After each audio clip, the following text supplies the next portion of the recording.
இயேசு கிறிஸ்துவின் அன்பான நாமத்தினாலே உங்களை வாழ்த்தி தேவனுடைய ஜீவ வசனத்தோடு உங்களை சந்திப்பதில் நான் கர்த்தருக்குள் மகிழ்ச்சி அடைகின்றேன்.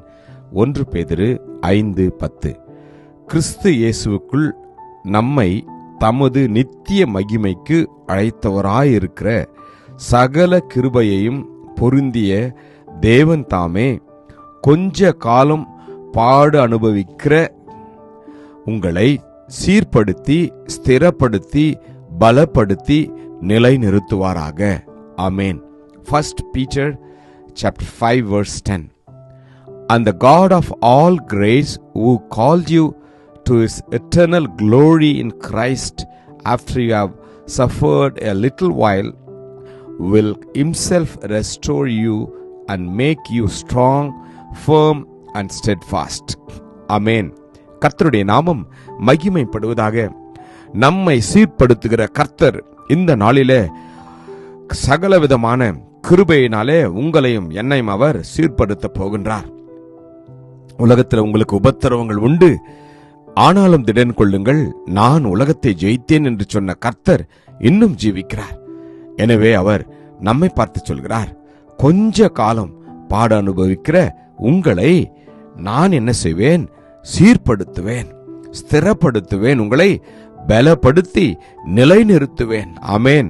நீங்கள் பாடு அனுபவிக்கின்ற போது ஒருவேளை எதிரியாகிய சாத்தான் நினைக்கலாம், நீங்களும் நானும் அழிந்து போய்விடுவோம் என்று.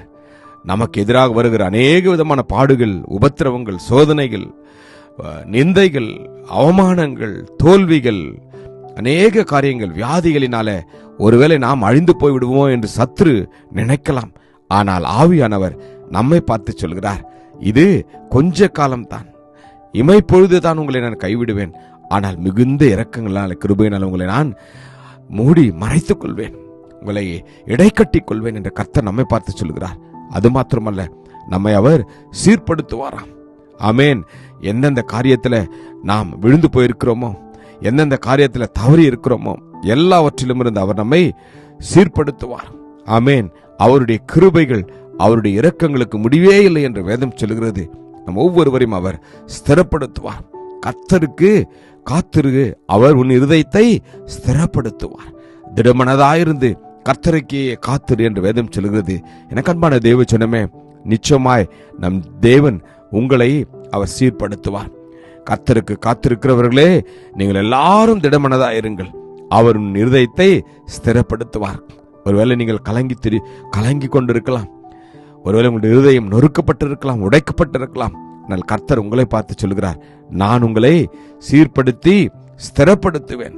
அது மாத்திரமல்ல, உங்கள் இருதயங்களை தேர்ச்சி எல்லா நல் வசனத்தினாலும் நற்கிரியைகளிலும் உங்களை ஸ்திரப்படுத்துவாராக என்று வேதம் சொல்கிறது. நாம் நீடிய பொறுமையா இருக்க வேண்டும். ஆமென். நம்முடைய இருதயங்களை அவர் ஸ்திரப்படுத்துகிற நாள் பரியந்தமும் பொறுமையோடு காத்திருக்கின்ற போது கர்த்தர் நம்மை பலப்படுத்துவாராம். ஆமென்.